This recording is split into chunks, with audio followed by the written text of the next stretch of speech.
Hello, you wonderful people, and welcome to another episode of Crime Centric. This being the show we're talking about crime dramas that I watch. For today's episode, I'm going to talk about The Lincoln Lawyer, Season 1, Episode 3. A lot of really interesting things went down in this episode, so let's break it down.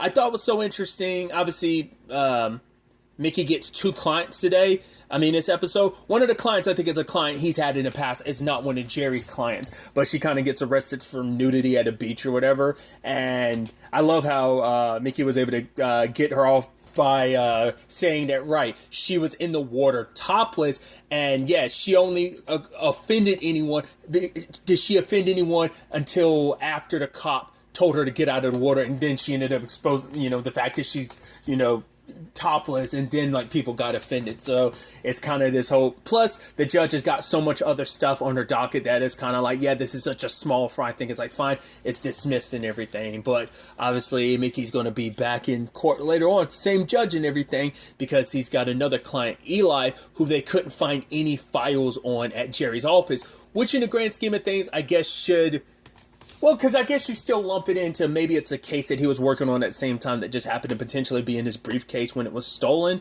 But still, it's I guess that should have been the sign early on that oh, maybe there's something to that. The fact is that there were no I guess, wouldn't you keep copies of stuff like that? But I guess it's no, you had the one file because I guess you don't really expect anyone to steal anything. But I would assume you'd have backups of stuff like that. But that never really came up, and obviously we see how Jerry was about keeping and playing stuff very close to the vest. So obviously we meet a cop this episode that Mickey has beef with. What was it, Langford, which that actor, I've seen him and stuff. I want to say the most recent thing I saw him in was maybe The Passage. It might be something more recent that I'm just not thinking of off the top of my head, but whatever it is, him and Mickey have major beef. The fact is he's working with Maggie on the case that she's working on, because it turns out it's kind of like a human trafficking case. I think we already kind of knew that, but basically this guy is bringing in people, Filipinos, to and treating them as because she ends up having a witness saying right, these people, they got whatever scraps the patients didn't eat, plus anytime payday came around, I never actually got to see them get paid. But Langford later on kind of gets under Mickey's skin because he references a dude named Jesus, and I was like, what's that all about? He's like, oh, maybe you should visit your buddy Jesus. Be seeing you around, counselor. And I was wondering if that was in correlation to maybe I was wondering, is it a buddy of Mickey's that went into jail? Because we find out later on it's someone that, God, what was it? He did something like a pretty major crime, and apparently Mickey got him off, or at least represented him, but it seems like he's kind of maybe potentially locked up again or something. So maybe it's right, you got him off, but he went off and committed either the same crime or another crime. And so either Mickey feels bad about because, oh, I represented a terrible person. It's right, I did my job, but I was too good at it. Maybe Mickey and him have some past connection, and maybe that's why Mickey took the case in the first place. But whatever it was, that whole thing just sent him spiraling a bit, because he went to go, drink at the celebration everyone was having for Jerry, and he wasn't going to drink anything until Langford brought up the whole Jesus thing, and he was about to drink, and I was crossing my fingers, hoping he wouldn't, and luckily he didn't, because Izzy had told him earlier not to do it. Yes, drugs, pills specifically were his vice, but the fact is that that's somewhere in you. Other things could be a domino effect, even drinking, indulging in that. It's right, you want to probably cut everything out. So probably don't want to probably touch any recreational drugs or any drinking, because I think maybe it's kind of implying right, that addict in you is there, and any of that stuff that could easily be a vice could end up be a slippery slope to you, relapsing. So, but luckily he doesn't drink anything. But for him, it's right, it's not fair. And he's yeah, that's just life. Life isn't fair. I think it's right, that I have to forever live my life on pins and needles, worried that something could send me into relapse at any moment in time. It's it sucks that you have to live your life like that, but it's just kind of the cards that they've been dealt. She's right, if you're a pickle, you can't go back to being a cucumber. You're stuck being a pickle for the rest of your life. So it's, once again, once you're an addict for the rest of your life. It's all about, once again, I'm talking out of my ass. I've never been around anyone dealing with addiction issues, but just, from an outside perspective, which, might be a skewed view on it, I think it is about managing it and finding a way to deal with it, finding, every day, one day at a time type of situation, right? But for Mickey, his main reason why he didn't drink is because he's afraid that, he wants to stay sober. He doesn't want to go down a slippery slope, because the only way he's going to get joint custody back with Haley is if Maggie trusts him again, which he told Maggie, oh yeah, I'm going to be there for Haley's game. Oh, maybe we should go for pizza. And she's still being right. I said, okay, we'll try it. We'll wait and see. No matter how, he wants things. He's trying to find a fast pass. No, okay, I've been good. I've been great. I'm not that same person anymore. We could, steamroll this ahead. But Maggie is no, he must have really, really broken her trust when he was high. I would assume for her to be the way she is, it must have been something that he must have been high and Haley must have been around. Either she found him high, or he was doing something he shouldn't have been doing. And Haley was with him, but he was high at the time, so it could have been something where she could have gotten hurt. So whatever, it doesn't even have to be something to those extremes. It's just he wasn't himself. He was a different person. She saw a nastiness in him that she didn't want around her or Haley. Either way, he's still building up that trust. So, and like I said, he's trying to fast pass his way there. But I thought it was interesting where Izzy was right. They tell you in rehab not to make someone else your reason for staying. That's temporary, but it can't be sustainable forever. The whole making someone else it has to come from within you. You have to want it kind of for yourself. It can't be just because you want to do it for someone else. It has to be you. It has to start with you. Because we actually find out a little bit more about Izzy, about how her circumstances ended up the way they were. She had avoided, because she came to LA, dance studio, danced, and got herself in a situation where she could dance for these pop stars, go to these world tours and stuff. And despite all the drugs backstage and stuff, she avoided all of it until she got hurt. And then it was about keeping her job, but also keep going. So she didn't want to slow down. So she took drugs, and that spiraled out from there. So she says at the end of the day, you have to find out why you started going down that route. Because she's saying that there's something deeper. It's not just a surface level thing. There's got to be something deeper, some void inside of yourself that you're trying to feel. And it's until that in itself is the work, finding out what's the root cause of your drug use. So thought that was kind of an interesting thing. And I really liked the dynamic between Izzy and Mickey, because he'd actually opened up to her a little bit earlier too. He took her to that place that looked almost kind of like a taco truck.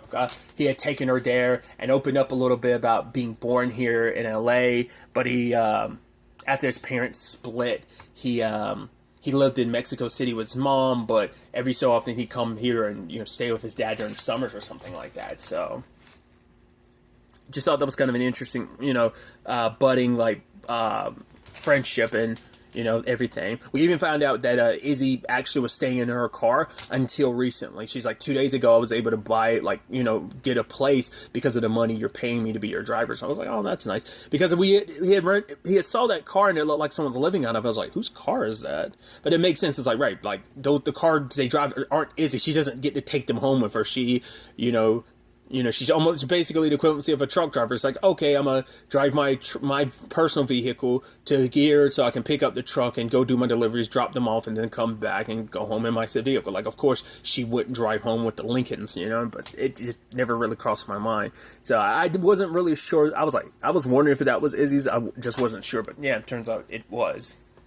Some other elements to the episode. Griggs was, interestingly enough, pissed about Mickey, because it's the files you gave me weren't enough. They have a suspect, but I guess I don't know if he said those files were a dead end, so they had surveillance footage. I think it was outside of Jerry's office or something, and there's a suspect. So all the files Mickey gave him kind of amounted to nothing, which Mickey does say, like, right, you're saying, like, oh, I'm trying to protect the client or something. It's like, bullshit. I bent over backwards just to get you that, like, without crossing the line. If I had crossed the line, we'd be, once again, Griggs would be pissed if Mickey went, like, above and beyond to get him what he needed. If he cut some corners, you'd be suffering for it later on, because somebody like a good defense attorney, like whoever gets arrested, would get off because they find out about the shady way you got the information. Like, once again, it's all evidence born from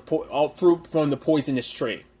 You know, so it wouldn't have worked in the long run. So I don't know why Griggs is getting so, like, uptight about the whole thing. Like, you want to go about it the as right way as possible when it comes to this situation. So, but I did think it was interesting that Mickey did bring it up later on. It's like, right, Griggs said he was going to stop by because I was like, right, you wanted to ask because Jerry's assistant was picking up the last of his stuff, so he was making it seem like, right, I don't want you to have the photo. I'm going to take this picture of this guy and come by your office. He made it sound like he was going to show it to Jerry's assistant, but he never came by. And I was like, why didn't he do it? This is supposed to be important. This is a major suspect. The fact is he didn't seem super suspicious. Like, there's definitely something more at play here. And part of me is wondering, you know, especially because Mickey made that whole point in this episode. It was actually Maggie. It was like, there's no cop you don't trust. He's like, no, but I'm still looking, holding out. And then later on, Randy to Griggs like, oh, speaking of a cop I don't trust. Some other interesting things. The PI that worked for Jerry that Cisco had talked to, I want to say last episode, is now missing. Griggs had put in, like, the word of, like, yeah, find a guy. But the interesting thing is Cisco's like, yeah, but the guy had an alibi for Jerry's murder. So if you have an alibi, why the hell are you running right now? So it's like, right, so the person, maybe he does know who killed Jerry, and now he's running because they tapped him in a regard of, like, oh, they got to him or he was aware of it. You know, it's like, did they already kill him and he's actually, his body's buried or floating somewhere currently, or is he just on the run and trying to avoid death, or which one makes you wonder which one it is. I'm kind of leaning more towards he's probably already dead, but it's like, no, he might just be purely on the run, so we'll see. You had Lorna meeting with that lady, was it Carol? She was someone that gave, was it Jan, the yoga instructor, gave him 25 grand, and now it's a situation of, did she do that because she was paying for his services because he was doing the private lessons with people? But what Lorna took away from the conversation was, oh my gosh, she was in love with him, and now she seems like she could be a number one suspect because she was so in love with him, and she seems to be aware of that he was sleeping with other women, but she made it seem like it didn't matter because she was saying, like, oh, she was like helping him build some kind of studio or something like that. So, but she did get another lady's name, was it Naveen, who has a husband who works for like a private security company, so the very type of people who might do something like this. So whoever, because that's not related to the whole Jerry situation, that's all related to Trevor's situation, to Laura and Jan's murder. So trying to find any possible other suspects, because at the very least they can take the heat off of Trevor and start putting it on, as long as they put up plausible deniability that it was like, oh, Trevor currently seems like the only suspect. But if you could throw it out there once again, making it seem like, oh, it wasn't just Laura wasn't the target, that maybe it was someone from Jan's old life that wanted him dead, that he was the main target, and then Laura was just a byproduct.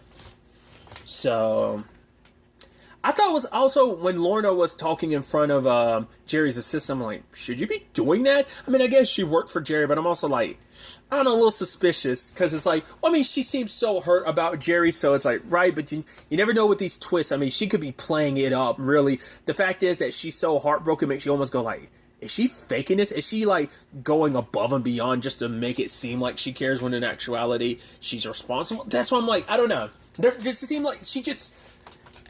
I want to believe it's sincere, but there's some part of me that's just like, the fact is Lorna was talking in front of her, I'm like, that's probably not a good idea. Because we still know that at least one, maybe all of them, but at least the one Lincoln that Izzy is driving Mickey around in is bugged. So the question is, who is it? I think it's by the guy who Mickey ends up running into at the end of the episode, the same one that Griggs was like, oh, he might be a suspect. I think that guy might be a private investigator in his own right, or maybe he works for some security. Like, he's not the murderer. Like, I think he is the one that's got Mickey tapped, but I don't think he's the bad. I think he's just listening in because, like, maybe he's got some other client that is asking him to look into that. But because the fact is, he didn't immediately pull a gun out on Mickey when Mickey ran away at the end. It's like, yeah, that guy's definitely, like, he was going to ask you some questions because, but he might be the type that's like, yo, if I need to get physical, I will beat some answers out of you. Probably not even trying to scare you, but it's like, yeah, nighttime, rolling up on me in the parking lot, especially in the same parking lot that Jerry got popped in. It's like, that doesn't, like, at least meet me out in daylight, public setting or something. So, but I guess it's like, right, whatever he's working on, he wants to keep it low key. Like I said, I'm looking, probably, my mind was private investigator, but like I said, he might be a private investigator on some level of, like, yeah, that, like, some private security firm or something. That's where my mind is currently with that. It is also interesting, too, that Cisco ended up giving him a gun. It's like, no, it's 100% legal. It's my gun. Let's just keep it in office because I don't like you being here alone. And it's like Mickey saying he can take care of himself. I love that even at the end, shot into the ground. It's like, okay, Mickey. I mean, I guess you're a little on edge considering the circumstances because it's like, right, Jerry got super murdered, so you're kind of worried. Especially other people keep putting in your head like, oh, man, Jerry's dead. Maybe you might be next. It's going to make you a little paranoid, a little freaked out. You're going to be a little bit more on edge than I think normal, so... But speaking of other elements to this episode, once again, there is the Eli situation. Mickey was trying to talk to him, but the guy's so hopped up on meds. He was the one that he shot like multiple times at cops and stuff. Apparently it was like a 3-hour thing, 90 rounds. Apparently no one got hurt. So you're like, well, I find that interesting that, you know, but I guess everyone fortunately, because I'm like, that just seems crazy that like all that gunfire and in 3 hours and no one got hurt. That's fascinating. So, but it turns out Jerry's the one that actually picked this case because Eli had a public defender. It's like, why the hell would Jerry take this case? So, but it ultimately ties into everything with Trevor because at first when Mickey was driving like in the car with Trevor, I was like, oh, and like Izzy was following. I was like, there's no way he knows about the bug. It's like, no, he doesn't. They're having that conversation about how they're going to handle stuff in court, and you know, Mickey's like, the fact is, if you don't say the right thing, you don't do the right things. Like, this guy, Golance will rip you to pieces. But Trevor's just so adamant about, like, all I have to do is get on the stand and preach my innocence. It's like, yeah, but if given the opportunity, this guy will rip you to shreds and that would just do more harm than good. But for him, it's more so about, like, right, he's like, there's two juries. There's the jury inside of the courtroom and those on the outside. The Twitter mob, as he puts it. Because, once again, the fire sale of trying to, like, make this merger, like, this buyout happen, that, you know, it's just like, the fact is that that's kind of your main motive going into this. Yes, it's about clearing your name, but like the fact is that you have that motive associated, which just makes you go, I don't know. So it turns out the whole thing was Mickey trying to see whether or not Trevor had enough time to get there. Because it's like, right, if they could prove that he couldn't have gotten there in that time frame, it's like, okay, good. He couldn't be the murderer, but he got there in enough time. And that was him going the speed limit. If he sped, like, probably could have gotten there sooner, done what he needed to do. So Mickey had him run through everything about what happened. And obviously it hit Trevor all at once. He didn't want to do it. And Mickey was like, right, you're saying all the right things, until he admits that, yes, the fact is, oh, the cameras, why were they off? Maybe Laura did that kind of hide the fact is her and Jan were having her. It's like, okay, so she probably did that every time they were together, right? And you never bothered asking about that? He's like, why does it matter? It's like, no, I have a security system myself, and I'm not the tech genius that you are, but I'd start asking questions about, why is the camera off here and there? And it's like, yeah, and so no one's going to buy that excuse. And so it turns out he did know about the affair. And it's like, Mickey told you from the very beginning, don't lie to him, because I get it. He's like, oh, I don't want to make myself seem suspicious. This is your fucking lawyer we're talking about. Your lawyer needs to know everything so they can properly prepare a defense to help you. So it's like, if he knows, like, okay, so you knew about the affair, then he knows what not to let get brought up during court. He knows how to maneuver stuff better. But when you lie to him and be like, okay, I didn't know about the affair, and he goes into court with that, he can easily get blindsided by being like, oh no, someone's like, he totally knew about the affair, and then you get like pimp slapped in court because of that. So, but Trevor's just, once again, just so he believes. I mean, I'm still not even 100% sure whether,